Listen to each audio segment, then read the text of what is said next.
main thing really is just believing myself that I am more capable than I could kind of imagine. And I think that's a really exciting prospect. And it's not necessarily something that I think we're often taught that, people tell you, you don't, you can't do that unless you have a qualification or whatever. And I think realizing that you can do stuff without having somebody else's permission is kind of amazing.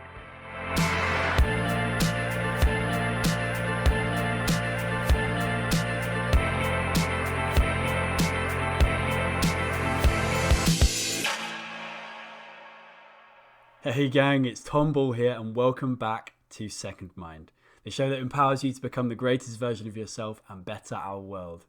My guest on today's show is the fantastic Fiona Quinn, an endurance adventurer, entrepreneur and keynote speaker. Just a matter of years ago, Fiona was a total newbie to adventuring, finding her feet with small cycling trips in a local area. Fast forward to the end of 2018, Fiona was able to paddleboard 800 miles across 81 days from Land's End to John O'Groats, despite having a deep fear of the sea created when she almost drowned as a child. In completing this paddleboarding achievement, she became the first ever woman to complete the length of Britain triathlon, having already walked and cycled the route in previous years. Having broken through self-doubt, she battled ocean whirlpools and paddled with dolphins to achieve her goal of paddleboarding the length of Great Britain. To recount her stories and experiences along the journey, she's released her new book, aptly named Ignore the Fear. In other adventures, she has completed the triathlon, circumnavigated the Isle of Wight, and well camped on Dartmoor. Striving to support the wider adventure community, Fiona has used her entrepreneurial spirit to start the Adventure Book Club, where a collective discusses a different adventure book every month. Fiona's huge life shift has been fueled by truly switching her perspective, as she's granted herself permission to step into the unknown, let go of the fear of failure, and live by her own rules.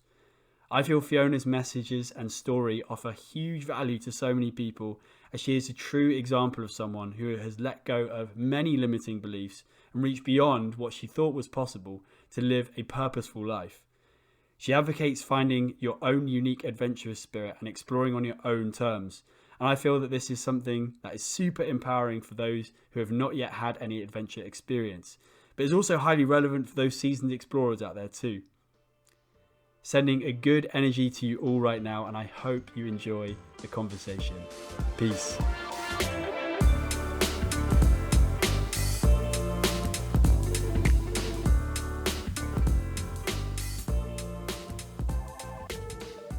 Fiona, thank you so much for taking the time to be with me today.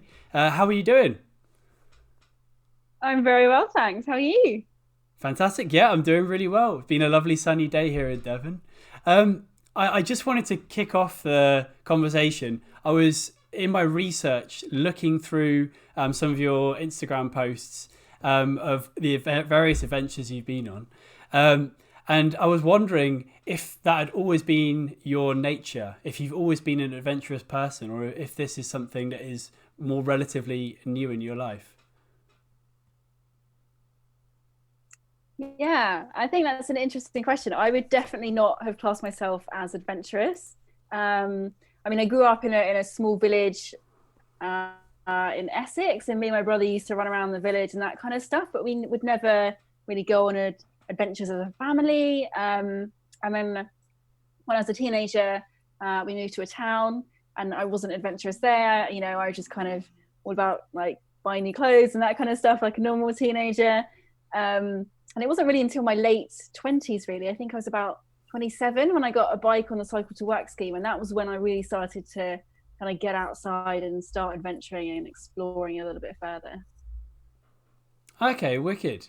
And so was that your like early experience of adventure, like on the bike and being sort of under your own power, exploring new areas?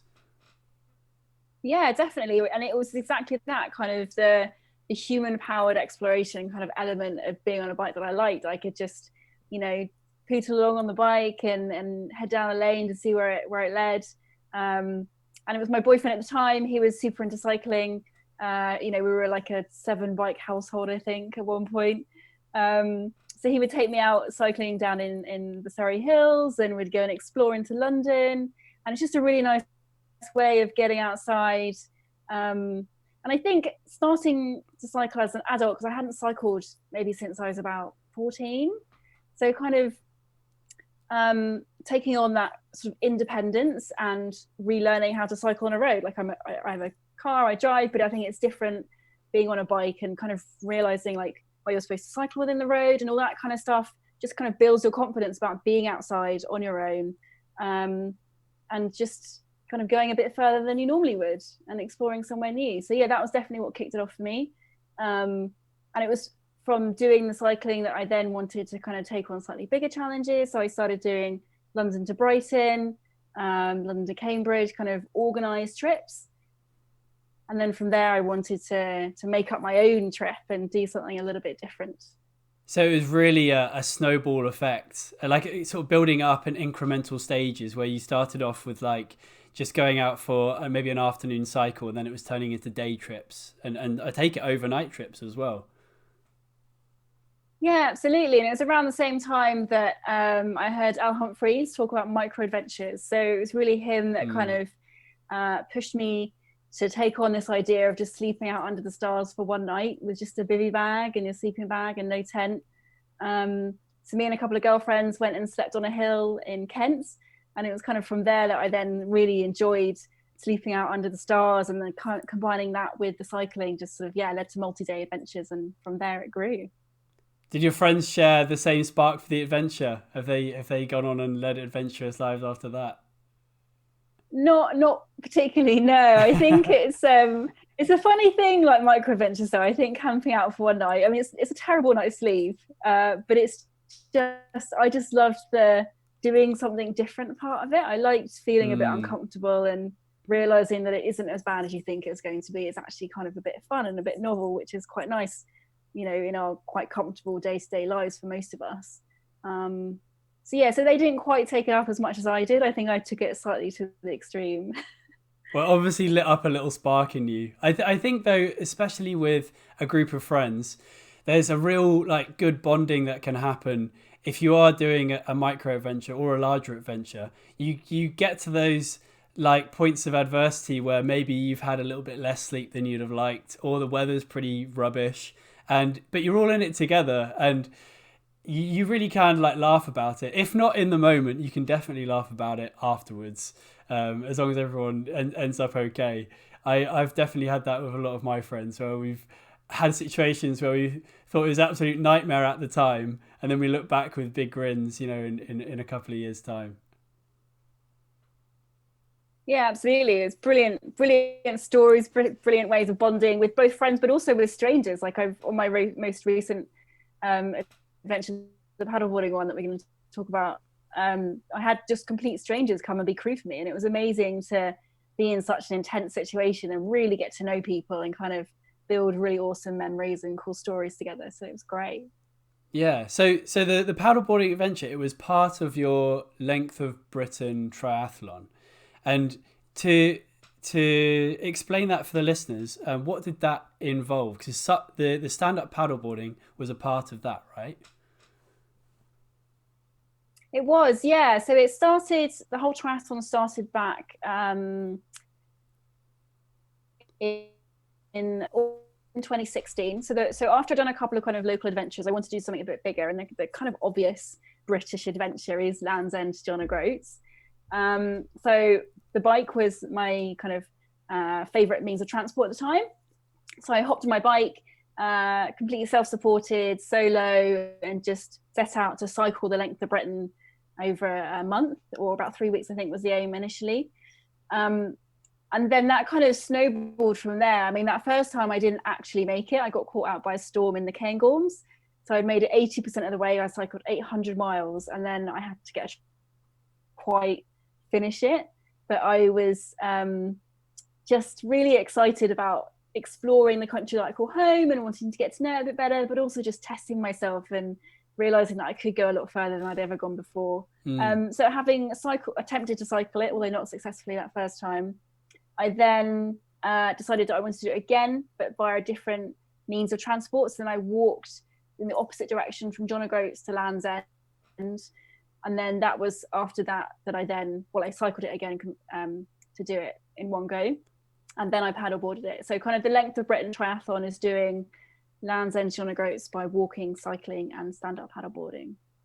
Okay. And the stand-up paddleboard that was a creative choice for the water element of the triathlon. What brought you to the stand-up paddleboarding world?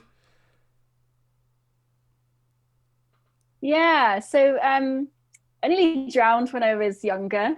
So the idea of being in the sea and swimming it was just never going to happen. I'm far too scared to do that. But I wanted to do something to turn walk and the cycle into a triathlon. And I should probably say that at the beginning, when I first attempted to cycle Land's End John O'Groats, I had no intention of turning that into a triathlon. It just kind of happened. After I'd cycled it and then walked it, it just kind of felt like the natural next step was to do a water element. Again, with the incremental nature of your event, the snowball effect. Absolutely. Yeah, absolutely. I mean, I didn't have this kind of grand plan. It just evolved as I went. Yeah. And so the paddleboarding was kind of that other way of doing it. So I could still have a water-based element, but to do it in a way that felt right for me, even though I was still scared. And there's still an awful lot I didn't know about the sea. I found a way that made it work for me.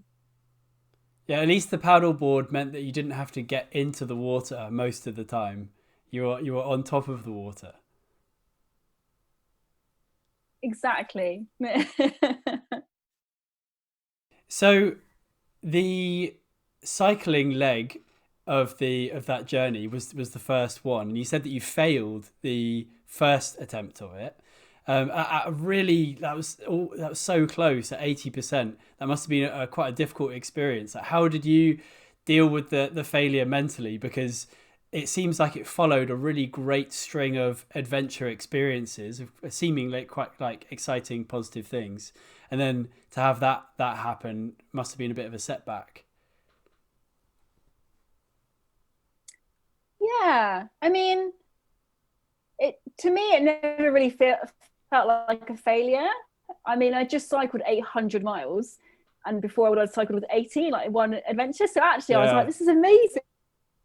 I've done so well. Like, I never tried to beat anybody's time. I wasn't going for records. I was just going on an adventure and seeing what happened. Yeah. And it was October. It was raining all day. The day that I had to take the train, like I didn't want to be out there, and I stopped shaking. Like it just wasn't a good idea. And I think, I've never say that I regret doing that adventure. It was brilliant. It kind of what drove me to go bigger and go further, and inspired me to see more of Britain.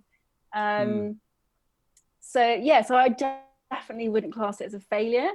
And I think having then gone back and cycled it again, and I went through that part where I had to pull out the last time, it's nice to know that I've conquered that a little bit and I got to the end. So it was good. Yeah. And there's something really strong in that as well about just enjoying, whatever your goal is, just enjoy the moments that you have along the way, because sometimes things are out of your control, and you have to pull out and end things a little bit early. The another element as well, I think, of adventuring is also knowing when to quit in terms of your own safety. You want to make sure you're looking after yourself as well as having that adventurous spirit, and you want to live to fight another day and keep yourself healthy and your body healthy. Yeah, absolutely. And that kind of came through on other adventures as well. Like, so when I walked the next spring from John O'Groats to Land's End, I so I should say that I didn't train for any of these adventures. So I just kind of come up with the idea, plan it a little bit, and then just kind of go and see what happened. And because they're so long, I figured that the first kind of week or two in themselves were the training. So that was my approach, which maybe isn't always the best approach. And when I walked it, I was 500 miles in, and I ended up getting acute tendonitis, probably because I didn't train. So I had a week off on crutches, and that's kind of, makes the point of, as you were saying, you've got to kind of look after your body. But I also think it's a process of listening to your body and kind of getting to know it, because you can speak to doctors or whoever and physios and stuff along the way, and I did.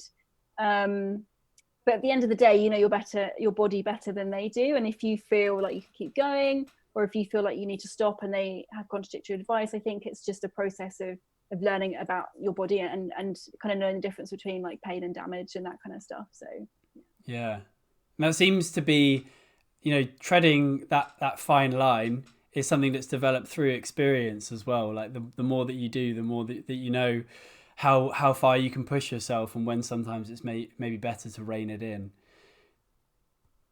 Yeah, definitely. And I think but I think that's kind of, and it's not just a physical thing, it's also a mental thing, like the endurance mindset, and knowing that it's raining, it's cold, you're absolutely knackered, like you're so tired, but you can keep going, and kind of realizing that you're capable of more definitely comes over time and through practice, and just allowing yourself also that space to go, sometimes, you know what, I just don't want to carry on today, I'm just going to have a rest day or whatever, and then maybe the next day you feel like, actually maybe I could have done it a bit further, and then you do push yourself again the next time you feel that way. So it's definitely a process, both physically And so when you came across some of those injuries, which, the tendonitis, I know if I were in that situation, it would have been extremely frustrating. You've only just started the trip, and tendonitis is something that is quite difficult to see past because it can linger for quite a long time. How did you kind of balance your mindset in, believing that you can get better, but also letting yourself have the rest that you need in order to continue? Yeah, I guess it's so I'd never had tendonitis before, so I didn't really have any reference of whether this is likely to stay a long time or whether it heal quickly. At the point that I got tendonitis, I was actually halfway, so I made it to the Lake District. So I was 500 miles in, about 500 left to go, and I mean, it got to the point where I couldn't walk. Like, I couldn't move my ankle even just slightly without being in absolute agony. So there's no question I had to stop. I really didn't have a choice. But so I just stayed with a friend of a friend for a week, and I was in the Lake District, and it was beautiful weather. I couldn't really complain of a place to stop, really. Yeah. And then it was just, I guess, just a process of starting to walk a little bit for maybe like 10 miles, I think was the first day I did when I got back walking. And again, just listening to my body, like it was quite tight to start with when I started walking, but then I kind of took it easy, and then sort of was able to ramp up the miles again once it felt a bit better. Well, then you went on to storm through the rest of it. I did. I mean, there was then other stuff that came up. It wasn't all plain sailing from there. But so I got walking again, and then because for no particular reason, but my original plan was to walk, and I just really quite liked the round number of that. So I decided to up my daily mileage from 20 miles a day to 30 miles a day for 6 days to get me down to Bristol. And then from there, I figured I could make it within that 2-month time frame. But during that week, it rained every single day and my boots didn't dry out. So then I got trench foot. So then I had to deal with trench foot, and then it was lingering from the tendonitis. So it was an interesting adventure. I mean, it was the hardest adventure. The walk by far, physically and mentally, I think was the hardest one I've ever done. But the kind of the determination I had just to get to the end, like I think you just get this grit that you're just gonna. I mean, and it's kind of like a stupid thing to do, right? Like nobody cares if I walk the length of Britain. It makes zero difference to my life or to anybody else's. But I'm gonna do it. There's absolutely no way I'm not gonna do this. Yeah. And I quite just like that, throwing myself into something and pushing through physical and mental pain just to achieve it. It's nice. That sheer, having a strong mind and just putting one foot in front of the other is such a seemingly simple thing, but it's really, really powerful. And you can execute that in lots of different areas of life. Not accepting being knocked back of these little temporary little things. Yeah, absolutely. It's definitely applicable to so many different situations. And I think, like, I run my own businesses as well, and I definitely, I feel it applies to business and my career, to just take it a day at a time. What can I do today? What kind of mileage, effectively, like what kind of things can I tick off my to-do list today? Because it all adds up, and it doesn't feel like, I think, every day I was on the trail, it doesn't feel like I'm walking at 993 miles. I'm just walking 1 mile right now, and you just keep going, and then eventually you get there, and it's, yeah, definitely applicable to the rest of life. For sure. And the stand-up paddleboard leg of the triathlon, with a fear of water, that must have also been a challenge to get over. Did you feel like the fear of water persisted through that, or do you feel like you managed to sort of sit in the fear and accept it and just be able to keep on going on? Yeah, it's definitely a question of sitting in it rather than overcoming it. Like, I'm definitely still scared of the sea. I went on a sailing trip last year with a company I was working for, and I was crying on the boat. Like, I'm so when it gets windy and it gets choppy, I still get so scared. But it was, yeah, and I think I guess it's also a process, right? Fear, like, the more you do something, the less scared of it you are, even if that fear remains overall. Um, and I guess I made progress in terms of my ability with paddleboarding. So I paddled in sort of lakes and rivers inland beforehand a fair amount, so I felt pretty comfortable doing that. But before I left Land's End to paddleboard, I'd only paddled in the sea 3 times, totaling less than 2 hours. Like, I had no real experience on the sea. I had never really paddled in swell or kind of choppy conditions or away from shore. So there's loads of stuff that I had no experience of dealing with, and it was interesting, when that came up, having to face it, and I guess figuring out along the way what kind of conditions I was comfortable to go out in, which affected, how long it took to do the adventure overall. Yeah. And how many days did it take to actually complete that paddle? So it was an 81-day expedition, but only about 35 of those I was actually on the water paddling. So there's a lot of bad weather. We had to wait, particularly, I think, further south, we'd maybe have sort of 3 or 4 days of good weather to paddle, and then we'd have like a 2-week storm would roll in. So it was a lot of time sitting on the support boat, drinking beer and eating cake, really. That's not bad recovery. That's all good. It's not. But when you started off, it seemed like it was the definition of starting before you're ready, because you referenced before that you didn't have a crew. You didn't even have a boat, did you? No, I had nothing. So, I mean, at the very basic kind of level, before I started planning, I didn't even know how tides worked. Like, I didn't know how I would figure out when to paddle on the sea. Like, I knew nothing. So I had no contacts in the boating industry. I had to buy a support boat because it's far cheaper than renting one. I knew nothing about boats. I didn't have any funding. As you say, I had no crew, so I had to try and find people to follow me really slowly up the length of Britain, and I didn't know how long it would take me, and I couldn't pay them. I didn't have any funding. So it was a real challenge, and I think sort of a lot of people maybe were like, oh yeah, it's a nice idea, Fiona, whatever. They just didn't think that I had even a chance of getting to the start line, yet alone to John O'Groat. So it was kind of an interesting project to take on, I guess, in terms of having to believe in myself, because everyone else just didn't really think it was going to happen. Yeah. It reminds me of the theory of having a fixed and a growth mindset. I don't know if you've heard of this theory, but it's all about when you have a growth mindset, you really, essentially, your core value is that you're a learner and you're able to grow and change. Even though you are at a point in life where maybe you can't do something, you don't have the ability or the skill to, say, read the tides, or you're not a very experienced paddleboarder, you believe in your ability to change. And it seems like that must have been a real driving force for you in being able to keep on keeping on. Because if you'd have gone in there with the fixed mindset of saying, I know nothing, about the tides, I've never really been on the sea before, it could have just immediately closed you down.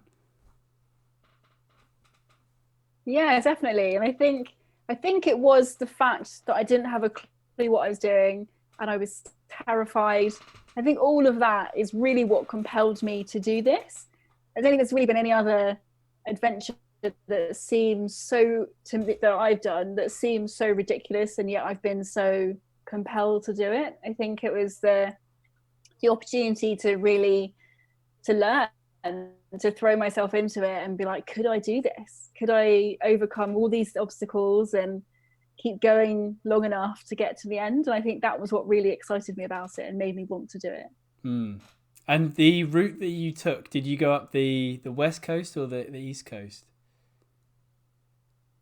I went up the west coast, and then when I got to Wales, I paddled across the Irish Sea, went to Ireland, up the east coast of Ireland, and then hopped back over to Scotland through the Caledonian Canal, and then round up to John O'Groats. That's an epic journey, and you were able to cross the Irish Sea in that uh, the west coast of the trip, right? Yeah, yeah. So I paddled across from St David's Head on the southwest coast of Wales, across to Rosslare on the southeast coast of Ireland. So it's about 40 miles the crossing. And I was the first woman to do so, first woman to paddleboard across the Irish Sea. And yeah, so and I'm incredibly lucky. I had to wait 2 weeks for good weather, but on the day it was like glassy flat, which is unheard of in the Irish Sea. Um, and then it took about 12 hours of paddling in all, and about I think maybe 2 hours from the end, a big pod of dolphins came and started swimming around my board and the support boat, just kind of almost cheering me on to get to the end. It was amazing. It was really good. Wow, what a highlight! Did you see any other wild animals when you were going along the way? Yeah, we saw dolphins maybe like 4 or 5 times, which was always just it really helped me kind of ignore the fear and made me feel much calmer on the water, Yeah. and was just lovely to have their company. We also saw some seals. We saw loads of jellyfish, particularly up the Irish Sea. Moon jellyfish, so the kind of the sort of small clear ones, and then also those much bigger ones with the really long tentacles, which I think sting really badly. I can't remember what they're called. Um, Also some otters as well. Must have been a good incentive not to fall in with the jellyfish. Yes, it was, which is really difficult because you're looking at them, which means that you're looking down, and normally wherever you look is where you end up, right? So I was like, don't look at the jellyfish, just keep paddling. And I saw a clip online of you talking about an incident with a whirlpool, and I was wondering if you could share that because it left me pretty gobsmacked because it was quite an extreme experience. It was, yeah. So for those people that don't know, there's this whirlpool on the west coast of Scotland, near the Isle of Jura. It's called Corryvreckan. And if you Google it, there's some good videos that show you kind of how big this whirlpool is. It's the world's third largest whirlpool, so it's pretty big. And I think it's on record as being able to pull somebody 262 meters down to the sea floor, and then it would just drag you kind of along the seabed and chuck you out further down current. So if if it had gone more wrong, then that's where I would have ended up potentially. So you're probably asking why on earth I was anywhere near a whirlpool. Well, my route was kind of taking me past the Isle of Jura to go into the Caledonian Canal to kind of cut across Scotland. And at this particular point in the adventure, I had two crew on board my boat, so I was able to paddle sort of every tide at the time. But we needed to do a crew change on the boat for our deckhand was going to swap over. And we also needed to refuel the boat. And we were kind of at a point where we were trying to go as quickly as possible to kind of make up lots of ground. We'd had quite a bit of bad weather beforehand. So we thought to save time, I would keep paddling on my own. The boat would go and do the crew change and refuel, and then they'd come back, and it'd be like 90 minutes tops was the plan. Where I was paddling at that point it was much further down the Isle of Jura, kind of well away from Corryvreckan and the Whirlpool. and we weren't expecting any tide. It was a super calm, still day, and given that I paddle about 2.5 miles an hour, there was no way I was going to get anywhere near Corryvreckan, was the plan. So they left me. It was all fine. I was paddling along the channel, and then all of a sudden I realized that the tide was a lot stronger than we expected, and there was kind of some islands in the middle of the channel, with Crinan, where they were doing the crew change and refuel, off to the right, and then Corryvreckan and the Whirlpool off to the left. And my plan was that I would try and beach on that island, the little kind of islands in the middle, but the tide was too strong. I just couldn't fight it, and I was just being pulled towards the Whirlpool. So I dropped my knees to make sure I didn't fall off my board, and then I was kind of okay. I was quite fresh at this point, so I wasn't worried about getting tired and not being able to paddle. But I texted my skipper, like, please hurry, the tide's really strong, because I was just, obviously wanting them to hurry up and come and get me. And then they came out of Crinan, and they were like, she's texted us means she's in trouble. They were looking for me down where they thought I would be, down the channel, and I wasn't there. So then they were starting to panic, like, where is she? She's probably been pulled towards the Whirlpool. So my skipper, well, at this point the water kind of around me was quite choppy. It was starting to get quite swirly, and my board was kind of being thrown around a bit. So my skipper calls me, and like, he's obviously really worried about where I am. Like, I'm kind of, my safety is his responsibility. And I answer the phone in, like, the worst way possible. I'm crying my heart out. I'm like, where are you? I'm being pulled towards a Whirlpool. I'm gonna die. Like, I was really freaking out. And so he tried to, like, calm me down and, like, where are you? What can you see? Can you see any other boats? And then 30 seconds into this call, all the water around me just shifts into this one big circle, and I was right in the middle of it. And I knew that other Whirlpools developed at different tide states, and they wouldn't get as big as Corryvreckan, but I didn't know how big it would get. So obviously the one thing I wanted to do right at that point was get out of that Whirlpool. So I quickly told my skipper where I was, and hung up, and then just paddled like crazy to get to the edge of this sort of swirling bit of water. And just as I got to the edge, to like a kind of a slight calm bit of section of the sea, I could see my boat finally on the horizon, and they were steaming towards me. And luckily they plucked me out of the water, and it was all okay. But it was definitely a close call, and kind of reminded me to not forget why I do adventures. Like, I wasn't that fast about going really quickly. It was just one of my sponsors was super keen for me to go really fast, and that was the only reason that my crew left me at that point. Right, if we hadn't been trying to go really fast, they would have stayed with me. So that was kind of a really interesting lesson. I adventure for the cake stops, not the time. Not the time records. So yeah, so keeping cake front and center of my mind was what I did going forwards. It's a much safer strategy, I'll give you that. But to emphasize the fact that you were going through all of this with a fear of water, being able to come out the other side still holding together is an amazing feat, I have to say. I think, I don't have a fear of water, but if I was in a Whirlpool, I would lose my mind. Yeah, I think definitely while I was out there in that situation, I was losing my mind. But I guess I can kind of compartmentalize my life a little bit, and I'm like, right, well, that's happened, and I'm out of it, and now I can make a new plan, and we can keep going and find a way around it. So yeah. And it's also always a good reminder to sometimes have nature put you in your place and say, nature deserves respect when you're going out into these environments, be it the mountains or the oceans, or going on a desert trek. You got to really have respect for these places and try and do your best to prepare. Yeah, definitely. I think while I tend not to plan too much for my adventures. I kind of go, well, I want to start here and I want to end there, and maybe I'll go this route, and I kind of just leave it to the adventure to kind of dictate how far I get each day. But one thing I always also do is plan enough to make sure I don't die, and that's kind of I think they're the kind of basic bits that you need to know on an adventure: is where you're going to start, where you're going to finish, and then enough to make sure you don't die. And that could mean several different things depending on the kind of adventure you're on. And for me, that was trying to make sure that I had good support crew with me, given that I knew that I didn't know anything about the sea, like having really experienced people to call on when I needed it was kind of really essential. And so with all of that behind you, all the whirlpools trying to eat you up in the ocean, when you crossed the finish line for the Sup Britain, that must have been a great feeling.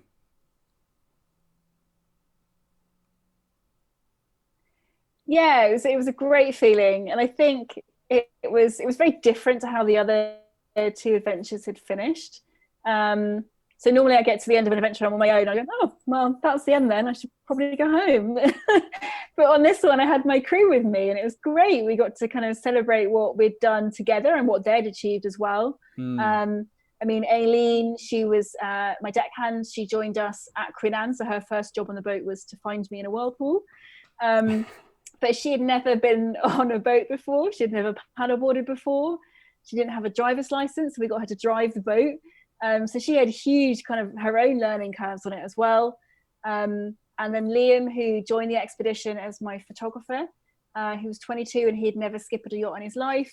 But I ended up getting him to drive the support boat for a lot of the expedition. So he pretty much skipped us most of the way with some other crew on board. And some advice as well, helping us. So it's huge, again, a huge learning opportunity for him. So it was great to celebrate all of that together at the end, which was really a really nice way to finish the whole triathlon, really. What a celebration that must have been. Do you think with all of that completed, has your relationship to fear changed over all of these adventures? Yeah, I guess it has. I think I just learned that even if I am scared, that I can do it, but also that it's important to know why I'm doing it, not only for the cake stops, but also just the adventure as a whole. Like after I finished Sup Britain, the following year, I decided to take on another adventure, a really big one, to cycle across Europe. 4,000 miles from Gibraltar to Athens was the plan. I'd never really explored in Europe, but I figured, it'd be very different. I don't speak any languages other than English, so that in itself would be a challenge. But I didn't, my heart wasn't in it. And I think learning that, picking an adventure for the right reason, not just because it's, slightly scary or sounds kind of badass or whatever. Like, I think that was quite a big lesson for me. There was just something about Sup Britain that was really compelling. And I think finding that again will be really important in choosing my next big adventure. Yeah, I think having that personal connection to whatever thing you're trying to achieve, or just, whatever it is in the moment, is really valuable, because when stuff gets tough, you're going to have that extra bit of juice to keep going, rather than if, it's an idea that you've had from an external force that's kind of come in, maybe it's a sponsor or a friend who suggested it for you. It doesn't seem like that extra spark might be there. Yeah, definitely. I think that makes a really big difference. And it's just a kind of a try and see sometimes, if you've got that kind of luxury to be able to do that and go on and small adventures or something, see what you like, see what you don't like. And I think not being afraid to say, what, this isn't working for me, and I'm going to quit and go home and do something else instead, I think is a perfectly valid option as well. Yeah. I think it's really important to keep that option open. And talking about the relationship with fear, you could look at the fear as like, an advisor who's kind of at your side. Sometimes they're giving you, like big messages, but it's your choice whether you're going to take the advice or not. And usually, like with lots of new things in life, it's going to be accompanied by fear. But actually the advisor of fear is actually looking out for you. Ultimately, they're trying to make sure that you don't end up, injuring yourself and ending up in the bottom of a whirlpool. So it's it's a force that you can hold in your mind and kind of sit with it, but be able to say, okay, I hear you, but I'm going to keep on going because I believe that I can still make this. Yeah, definitely. I think it's about interpretation and interpreting that fear signal and what that means for you. It's definitely something to be used, and that's a helpful thing, I think. Mm. So for the micro adventures and adventures that you've had, what has been your best day of adventuring? Oh, my best day ever. Oh, I don't know. Yeah. That's quite that's quite a question. Um, Or any highlight oh gosh, moments. Doesn't have to be the best. yeah. I think there's been quite a few days where um either like I've really felt like I've kind of nailed something. Like I know on day two of Sup Britain, so at the very beginning before I'd bought my support boat, I just hired a local boat for 2 days with their crew. And obviously they'd never really met me before. They didn't know my past in terms of adventure or what I was sort of capable of. And on day one of Sup Britain, we had like an unexpected 20-mile-an-hour offshore wind. I was really struggling. I planned to try and do 20 miles on that first day, and I only did about 7, I think. So then that crew was then looking at me going, she's never going to make it, as far as she wants to tomorrow. Excuse me. And then the next day I was like, no, I can definitely do this. And I think, so that day I doubled down and I kind of really pushed myself hard to kind of show these guys I can do this. Like I am an amateur, I don't know what I'm doing, but I can, hit my target for today. And then at the end of that day, he kind of shook my hand and was like, actually, I'm kind of impressed at how far you got. I think moments like that were kind of showing other people like I can achieve something, gives me a lot of kind of confidence to keep going.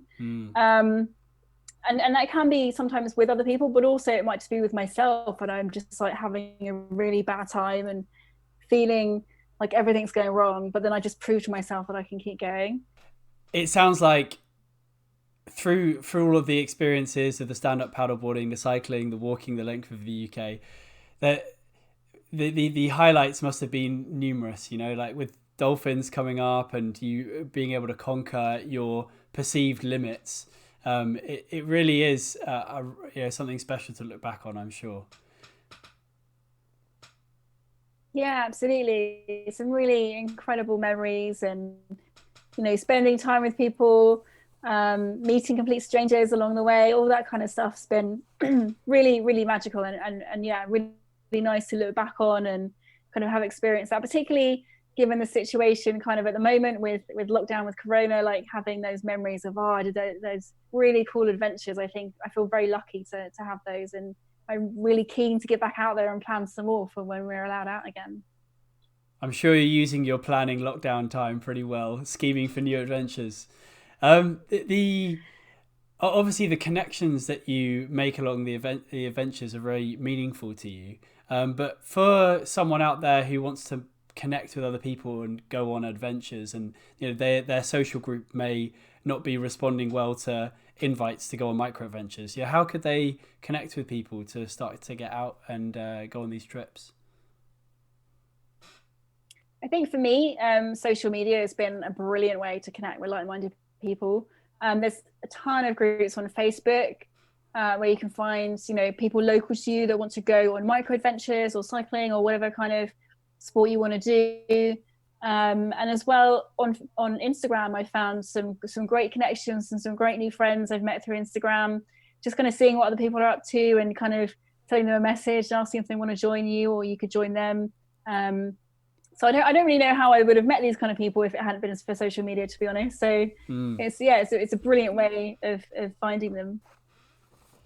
And if you were to put a couple of rules into an adventure Bible for someone who's looking and getting into the adventure space, which are the best rules that you put in?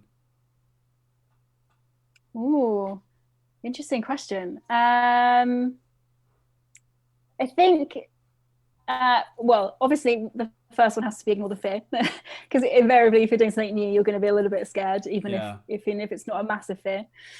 I think also I'd essentially say do it for the cake stop. So do it because there's something that's really driving you, like do it your way and find something that you really love within adventure, which might come over time, or it might be something that you're kind of aware of at the beginning. But yeah, find a way of doing it that suits you and that makes you happy and you kind of enjoy along the way. And then I think the third one I would say is to not be afraid to reach out. So whether that's connecting with people before you go for advice or support, and also doing it along the way. Like I would often, particularly along the walk, I met so many people just kind of stumbling into a cafe with a massive backpack and like loads of waterproofs on and soaking wet, and people would just start talking to you. I think that's something that I really, really love about adventure, is how incredibly social it is when you go on your own. So I would definitely embrace the kind of meeting people aspect of adventure. That has to be a cool thing. Yeah, it seems like a great leveler. Like when you're really, like going through difficult experiences, it gives you something really, really strong to bond with other people over. Or if they see that you are, really pushing yourself and trying something different, I think people really respect that, and they really want to. That's a really good character trait to have. I think it's very attractive to people as well in terms of creating new relationships. Yeah, definitely. And I think, sometimes it can, I think particularly when you're on your own, you can kind of want to be self-sufficient and kind of like, no, I'm just going to do this, I don't need any help.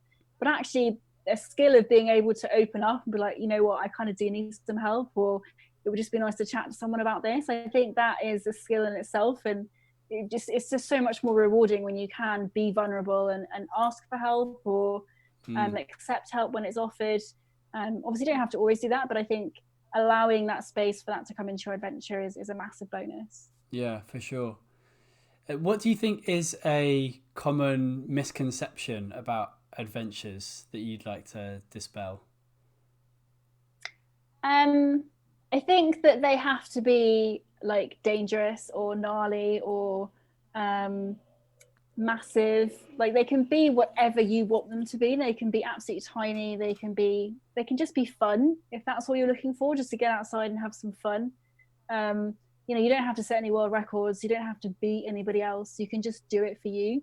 And I think like adventure historically and traditionally has been obviously so male dominated, and that narrative of sort of nearly dying or whatever, it certainly wasn't my intention to have that as a part of my story.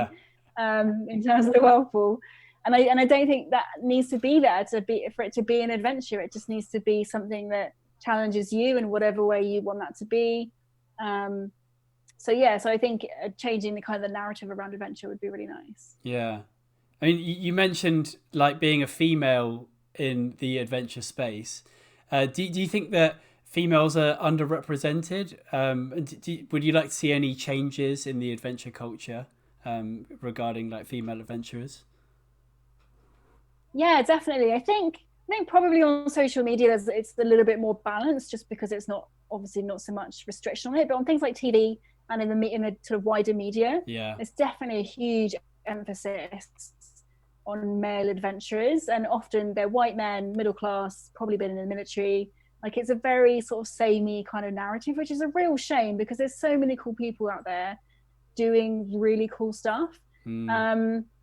So yeah, it would be great if that could shift, and along with that has to come also with brands and who they choose to support in terms of adventure.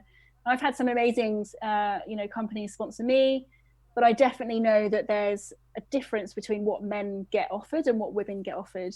In terms of the financials, if you're going down that route of trying to do it more, I guess, as a profession, and you're having sponsors, for some reason men attract money and women less so. Not at all, but they, I think they definitely get less.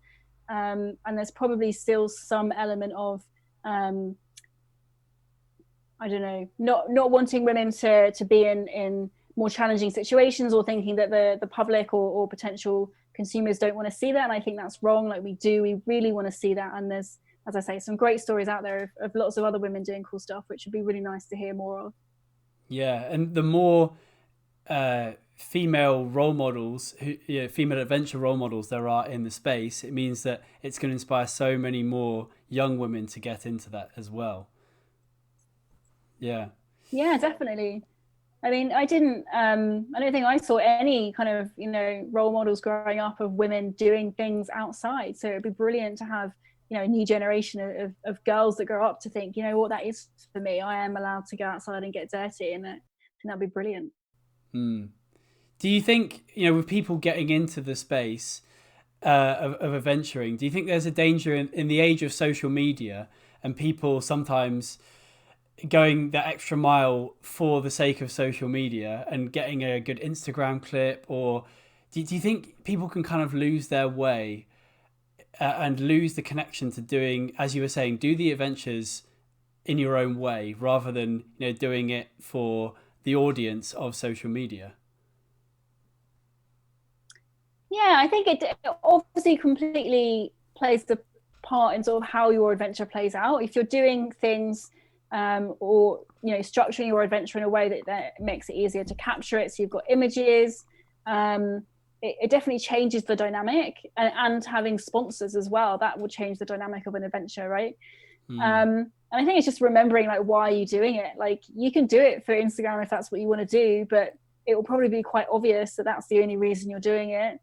And if people connect with that, then fair enough. But I think the real stories, the kind of the interesting stories, the ones that connect with people, are the ones where you're vulnerable and you're really telling the story how it happens, and not trying to gloss it up for social media, or and I think being unique in the way that you tell stories and not just kind of getting that standard Instagram shot, I don't think that really is going to help you very much, or convey much to your followers. So just being unique and kind of doing it your way again. Yeah. And people respond really well to that authenticity when there's a lot of media competing for attention, and a lot of it can seem fake at times. And I think now authenticity really, really shines through, because people find it so relatable. Yeah, definitely. And the things that you're going to be doing on your adventure, like so many other people are going to be feeling as well. So I think, when you're scared, say so. If you're terrified, say so. Or if you're just absolutely loving it and having an amazing time, then like share that too. Like, I think the whole range of emotions is what people connect with. Wicked. And you've obviously been and traveled over some really beautiful landscapes. Do you think that your journey into being an adventurer has changed your relationship to nature, given you a deeper appreciation? Yeah, definitely. I don't think I'd really explored, well, I hadn't explored Britain at all really before I started doing this.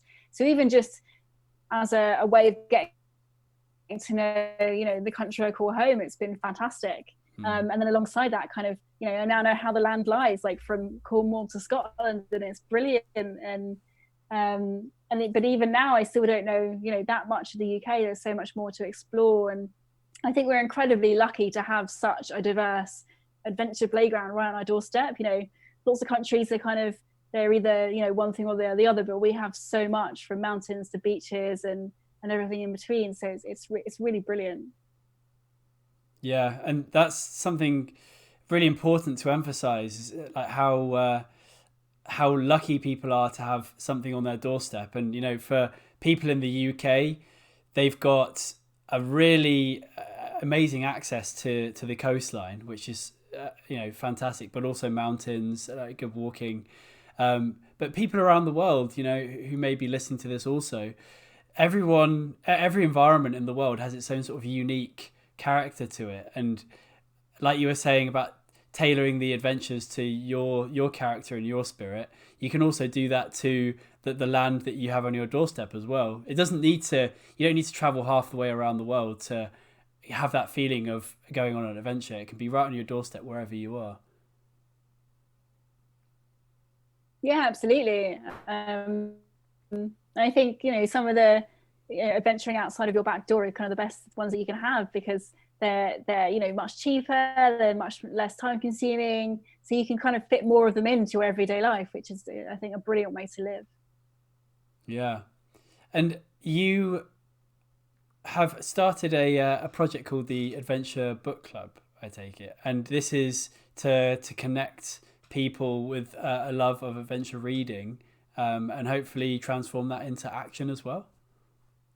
Yeah, absolutely. So every month we read a different adventure book, and I guess the term adventure book is quite kind of loose sometimes. Sometimes it's kind of almost an approach to life rather than just a general story of an adventure. And of those kind of adventure stories, there are a whole range of lots of different sports, local, kind of away from home, all sorts of sort of variety. And I think just learning about things that you wouldn't otherwise necessarily learn about is quite a nice thing to do. So we've read books about free diving, and I never knew anything about free diving. It's fascinating. Yeah. But also just kind of all the inspiration to go, oh, maybe I could do that, or like take a little bit of their approach and apply that to my adventure. It's just quite a nice way of kind of dipping your toe in the adventure world, getting a kind of regular dose of adventure stories, and also meeting other people who like going on adventures, and maybe you could go on some together. That's a really cool project to have started. How can people get involved with the Adventure Book Club if they'd like to join? Yeah, so we've got a website, just adventurebook.club. And then on there is our kind of membership options. And then we have a private Facebook group which people join, and then we discuss the book in there. And yeah, they can just sign up online. Awesome. And speaking of adventure books, I take it you are a new author of your own adventure book. I am, yes. All right. Called Ignore the Fear. Yeah. So it's kind of about all of the elements of the triathlon, but particularly about the paddleboarding one. And yeah, so I published it last December, and it's been going really well, and I'm amazed. It's been lovely to have all the feedback on it. Yeah, so it's just the story about believing in yourself and kind of pushing through and keeping going, really. Do you feel that it was quite powerful putting it into words? It sort of gave you some good perspective on the lessons that you'd learned over the experience? Yeah, definitely.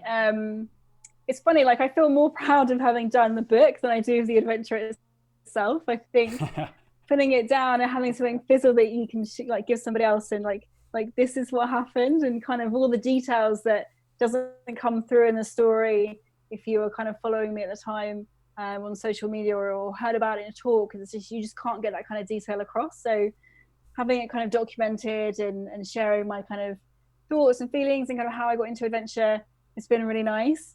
And yeah, I think so I published this about a year and a half after I finished, so it was nice to have some kind of time sort of after the adventure to kind of process and see things from a bit further away, which was good. So yeah, it's been really nice to do it. And I'm also in the process of starting to write a second book about when I walked from John O'Groats to Land's End. So hopefully I might be able to use lockdown to get that written and have that out before the end of the year.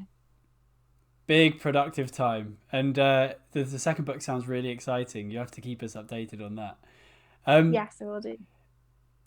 How do you feel like, what have you learned about yourself over your adventures? Has it been a bit of a character building process for you?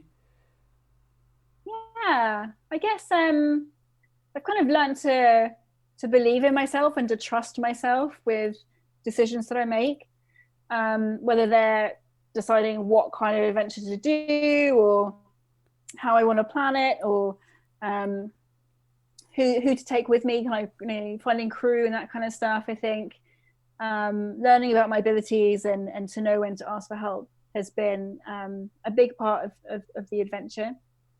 Yeah, and I think that's kind of the main thing, really. It's just believing myself that I am more capable than I could kind of imagine, and I think that's a really exciting prospect. And it's not necessarily something that I think we're often taught, that people tell you don't, you can't do that unless you have a qualification or whatever. And I think realizing that you can do stuff without having somebody else's permission is kind of amazing.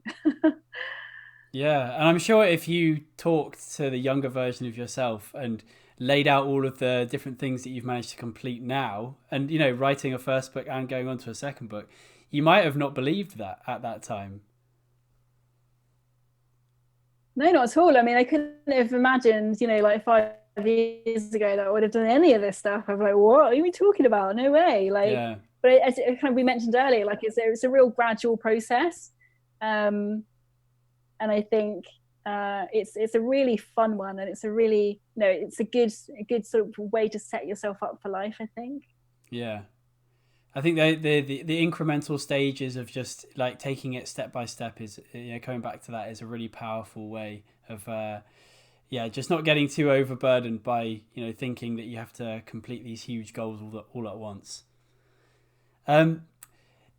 If you had a phone call with the 20-year-old version of Fiona, what would you say to her in advice?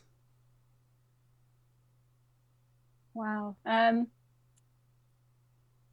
think I would probably tell her to make some mistakes. I think I was probably scared of doing stuff wrong when I was younger, which then means that you don't try new stuff. You don't kind of push yourself to do things that seem a bit weird or a bit crazy. So yeah, I would have advised her to come up with some ridiculous idea and just have a go at it. That's wicked advice. I know that I feel personally anyway that inspiration is a really powerful tool only if it's turned into action after that. So if there's someone who's been inspired by hearing you tell stories of your adventures and your experiences, and they want to use that spark and turn it into action, how would you advise they start if they've got no clue where they're going? I think a beer is a really good way to get started on anything. So if there's someone that you know who might be able to offer you a little bit of advice, or you can talk something through with them, like go buy them a beer when we're allowed out again, and yeah, just go and chat stuff through with someone, and then come away with kind of like one thing, like what's the one thing after that beer that's going to move you forward, and then kind of just keep taking some steps. Sound advice. And in the after post lockdown world, do you have any upcoming projects that you're particularly excited about? Well, so I just moved to Cumbria, so to near the Lake District this year, and my plan was that this spring I was going to take on a local adventure called the Big Water Hike, and I was going to hike a lap of every kind of big water in the Lake District. So I started that. I did Windermere, and then we got into lockdown. So when we get out again, I'm going to finish that, and then I'd quite like to take on an adventure in Ireland.